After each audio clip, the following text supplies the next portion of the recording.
Hello, everyone. My name is Rune Rook. As you probably know, I am the DM for the Chronicles of Dolores multi-campaign. I am going to be talking about the Promises of Pandora. So the purpose of this video is basically I'm going to explain all aspects of this map in terms of what is going on for my players. They have a lot of things they need to discuss and make plans on, and I want to get it all in a recording that they can listen to make sure that they don't get confused as to what's going on. So to start things off, I'm going to start from the beginning by explaining kind of like what it's looking like for the future. Well, actually, let's start from the beginning. So first off, our players will be entering a place known as the Abyss on November 31st. Now, they will be teleporting in a place called the Wonder Foundation. So the Wonder Foundation is where they're going to appear. Now, our players are a large party of individuals. I won't go over each one, but basically they've managed to gather allied nations to be exact. These allied nations include the Phantom Federation, Fairy Tale, Hellfire Zone, West Vaughn Kingdom, Republic of Kavar, Harpy's Nest, and the Carven Empire / Wonder Empire, depending on who you ask. And, of course, we can't forget Ozymandias, the wizard, who is going to be offering teleportation to all of the armies. Now, it has been reported by the armies that they will be able to be ready for teleportation on December 2nd. So what that means is that our players have to wait for December 2nd to be able to have their armies teleported into the Abyss to help them.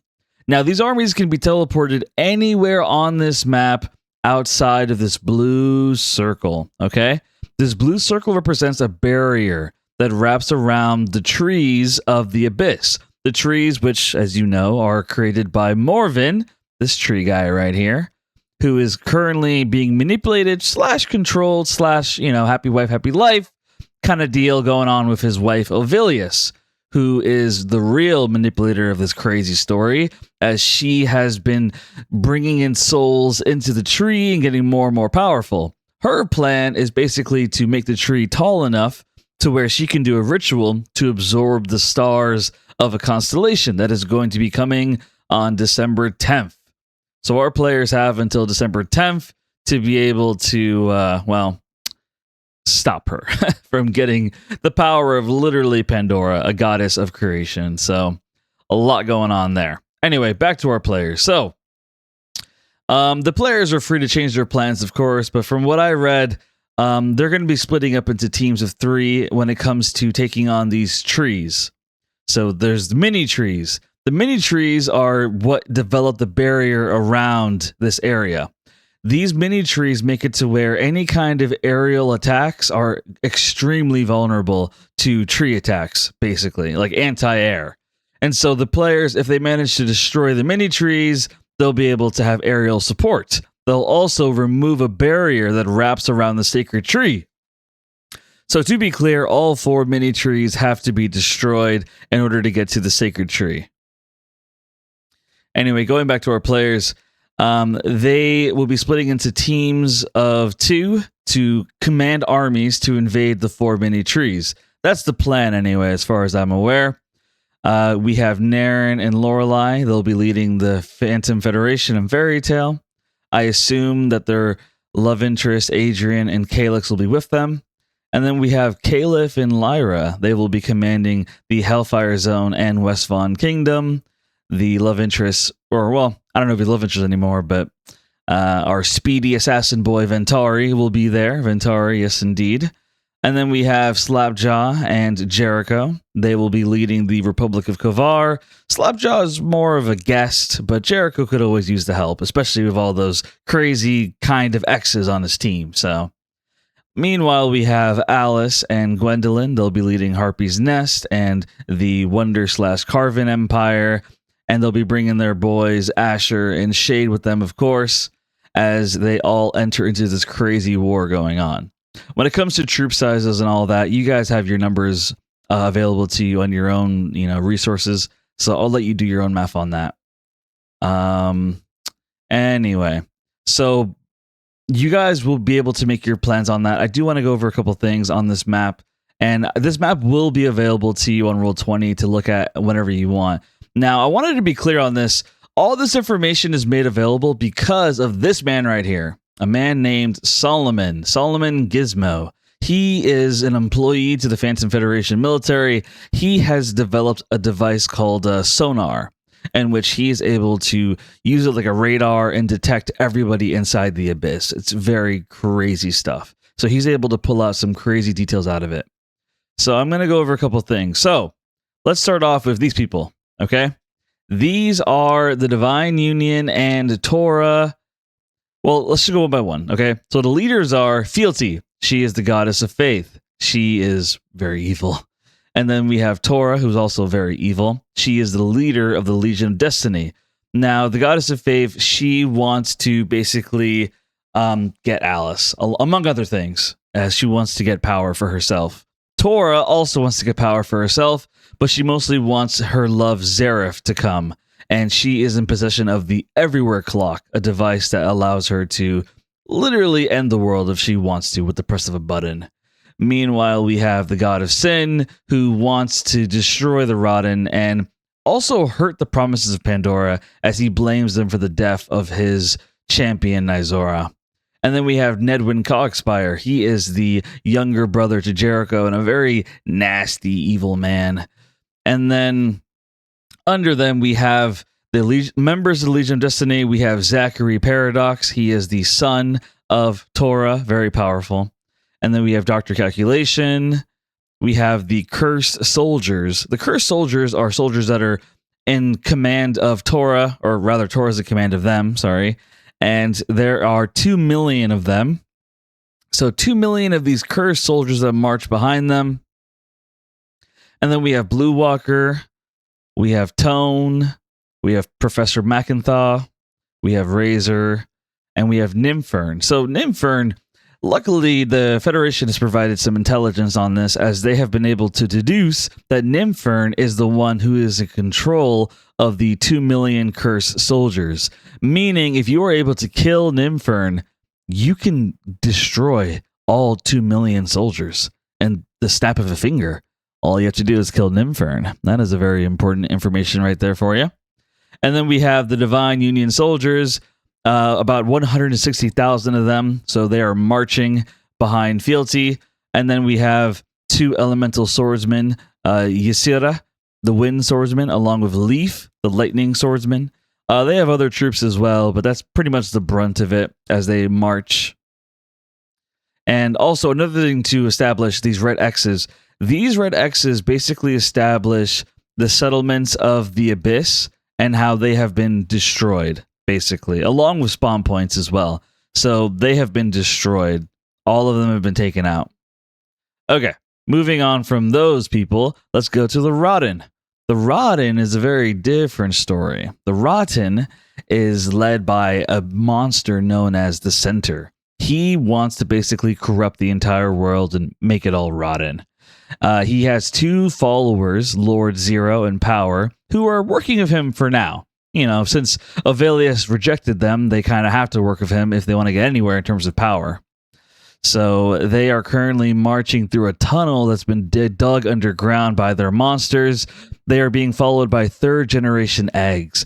What this means is that these eggs are going to produce 3rd generation Rotten. They will be a mix of different races, and they will be a very interesting kind of monster that comes out. They are being led by, I forgot the name of the token, but this is the Gentleman. He is walking along with the Rotten. His name is the Gentleman. So he is walking along with them. These are the Rotten carriers. These are basically giant sacks that carry Rotten monsters inside of them to kind of spit out and be like, hello, we're here. Time to fuck some shit up. So yeah, they are not friendly. Meanwhile, we have a very ominous detection on the device. A Rotten king-size egg. This giant egg appears to have been left behind under the ground as the rest of the Rotten is marching under the ground through the tunnel. This egg has been left behind, but it is growing by the second, and it is nearly close to being hatched. It, no doubt, has a very powerful creature inside. Very dangerous for our players, I imagine. I'm very excited to see how that looks. Anyway, so we have those enemies there. And the next thing we're going to go over is the Prometheus. So you guys know Prometheus. He is a wizard who has a golden mask over his face, who kind of controlling his actions, kind of. And he has a team known as the Divine Five, as they all were walking with him.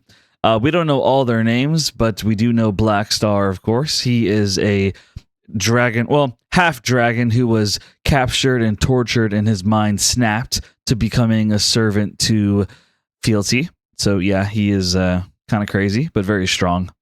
And they forced Leo to lead them to where Alice's scent is, using Alice's griffin Aglaia.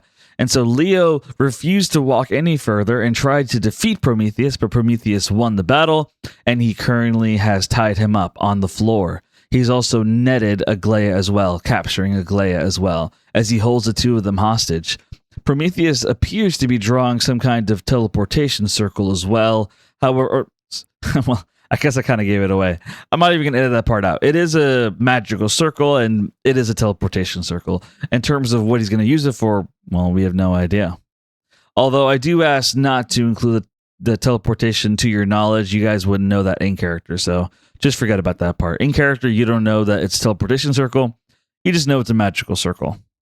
Anyway, you probably noticed these big tokens looming around. These are gods that are teetering right on the edge between celestial realm and mortal realm. They're all kind of hovering above and watching to see what goes down in this place. So the goddess of honor, god of balance, god of dragons, goddess of chaos, goddess of mischief, god of hybrids, and god of rage. These gods are all hovering in the air and just kind of watching to see what happens. Excuse me. All right, so now we get into the Wonder Foundation, okay? So a lot of these characters, some of you will know, some of you will not, and that's okay. We have Igneal, the Chimari tribe, Mufasta, Curtis, Linton, and then we have 4. And then we have followers to the Wonder family, Indigo, Francis, kind of. I think I said Linton, but just in case. Linton, Chimari tribe, Sienna Wonder, who is Gwendolyn's mother. And then we have Cubis Wonder, who is Gwendolyn's aunt. And then the Wonder Soldiers and the Wonder Sorcerers, they are all currently in the Wonder Foundation. Now, to avoid confusion, the Wonder Foundation is located underground. They do have like a little village on the surface, but it was destroyed. They are currently hiding underground. But there is a tunnel to go in there. And that is what's going on in that area. Okay, awesome. So we get what's going on here. Now, to be clear, all of this is here on November 31st. So you guys are going to be, you guys are going to have a party when you come home to the Wonder Foundation anyway. Okay. Now we get on to the next part of this. So this information I'm going to give you now is more important for after you guys, well, assuming you guys manage to get out of this without all dying. If you all die, then, well, it was an honor having you in my campaign, but hopefully you all live. I have no idea. Your guys' actions and dice will determine that. So all that being said, as we move on, this is for the next part of that. So this is assuming you guys live for December 2nd. So you have 4 mini trees. Now, the tree monsters are kind of scattered around on different areas of this abyss. Each token here represents 10,000. So as you can see, 10,000 tree monsters for each of them. So there's 10,000 that are at the tree, and then 10,000 kind of patrolling around in different quadrants. And then you have Revern, the 8th Lord of the Abyss. Not much is known about him except that he is able to supposedly show you your worst nightmares and fears and kind of kill you from a heart attack. Very scary. They have captured the villagers of Omenvia village, and they are holding them prisoner underneath the tree. So to be clear, if you want to save people that are being held prisoner in the mini trees, you have to dig underneath the tree. Like, you have to get inside, you got to dig under the tree and get them out of there. You don't know how they're being held captive. You just know that they're under the tree, supposedly. So we also have the Disuku tribe, who are the kobolds, and the Omenvia village is the humans. These two groups are being held underneath the tree. They were taken from their homes. Not very nice. Not very kind of them. Not very kumbaya. So yeah, that's going on. And then we got the next mini tree. This is Stone Village. Villagers, basically, they're being held underneath the tree. They were taken from their settlement. And then the same thing, 10,000 tree monsters kind of scattered about, just kind of patrolling. We'll get to these in a second. Okay, so for this tree, we have Zana and Mistiana. Zana specializes in combat and prediction tactics. Mistiana specializes in teleportation magic. And then we have the next mini tree, which has more of the 10k monsters roaming about. We have the Lords Crescenda and Crimzone, the first and fifth lords. They are protecting the mini tree. We have the Truthsayers that are being held prisoner there. The Truthsayers. Crescenda, she specializes in celestial magic, and Crimzone specializes in fire magic. And then we go to the final mini tree, which has Beyonder, the third Lord of Abyss, and Slayer, who is an apprentice to Beyonder. And they are currently guarding this mini tree. They have the Oracle and all the people from the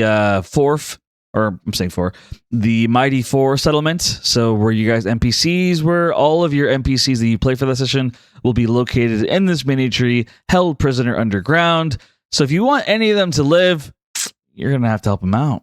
Or if you think collateral damage is acceptable, then hey, I don't blame you. That's what I would do. No, I'm just kidding. You guys do whatever you want. All right, so moving along. So those are the tree monsters for the mini trees. And then for the sacred tree, it's very different.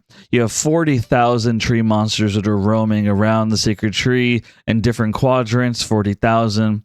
The report also shows a very mysterious flame tornado that kind of spirals around the sacred tree. However, it spirals right in front of the sacred tree, to be clear. Like, I couldn't move the token any closer, but the flame tornado, it spirals right around the sacred tree, close, but not close enough to actually hurt it. And no one knows why it's doing that. Like, it's a very mysterious flame tornado. Nobody can explain what's going on there. It's very ominous, very mysterious.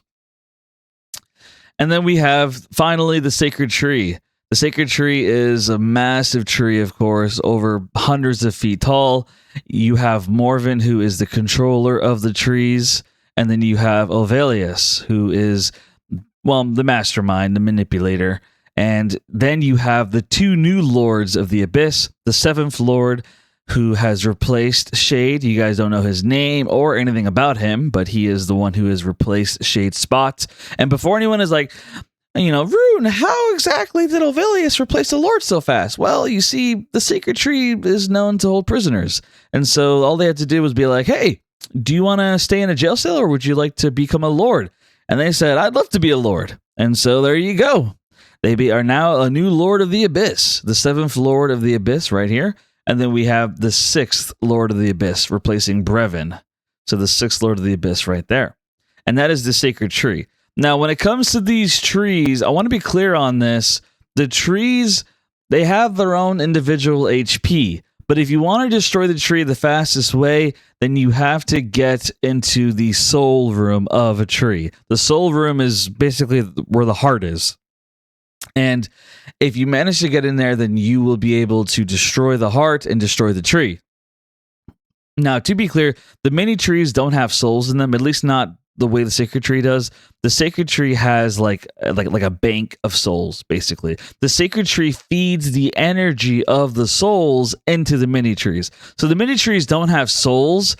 It just has the energy given to them from the sacred tree, and the sacred tree has the souls. Just to be clear. If that confuses you, just rewind it and listen to it again. Hopefully that helps you, okay? Anyway, when it comes to the sacred tree, like I said, there is a room of souls in the heart, and it has been reported that this is located at the very top of the tree. Now, as the players would be aware, there are two gods who are being held prisoner inside the sacred tree. You don't know if they're still alive or not. You have no idea. Shade believes they are, but you guys don't know for sure. You have the god of pain and the goddess of mystical nature, both of whom were held prisoner inside and have been having their powers absorbed all this time. So yeah, very crazy stuff. Crazy stuff going on there. So overall, in terms of tree monsters, the sacred tree has 200,000 protecting it, and the mini trees have roughly 50,000 protecting each of them, essentially. So that is what's going on with the mini trees and the sacred tree. And all this is going on in the abyss. Yeah, you guys can teleport at any parts of outside the blue circle to kind of push in and attack if you want to. But that is all the information I have in terms of what you can see on this map. I can't really think of anything else to include. Everything else that you could think of would be included in the server of all the notes and stuff like that, so you guys can look at it in terms of troop sizes and all that. I'm going to make this map visible for you on Roll20, so you guys can play around with it if you want to. You can look over it, whatever you want. I believe all these tokens are movable by you guys, so just to be super duper sure. Yeah, so yeah, all the tokens are movable by you guys, so you guys should be able to. I'm actually going to make the NPCs movable by you guys as well. I think it is already. Okay. Some of you it is. Well, actually, I'll make that one just for Caliph, and then I'll make this one just for Lyra. And then Calyx, make it controllable by Lorelei. Look at me doing this in the middle of this video. I'm too lazy to edit it though, so I am not going to cut this out. Cutting it out would take like over an extra hour. So I'm just going to upload it the way it is. I don't care. But I am excited. I really hope you guys make some interesting plans for this. I'll be talking on server about like times you guys can meet up and, figure out stuff to do if you can't sort out anything text RP wise. Who was I doing this for? Naren. That's right. That's how silly of me. And all players. Perfect. And Ozymandias, all players. Perfect. Okay. So yeah, that is everything that's going on inside of the Abyss. A lot is going down. I'm very excited. As you guys know, next session is going to be kind of Alice coded centered, but don't get me wrong, there's going to be a lot of stuff going on for everybody. I'm very excited. And yeah, guys, definitely think about what you want to do. A lot of things to consider here in terms of enemies, in terms of weaknesses and stuff like that. I'm going to add in an extra little bit of information here. I don't want to, well, actually, no, I won't say anything. I don't want to spoil. I'll just leave the surprise for when session starts this weekend. I'm very excited.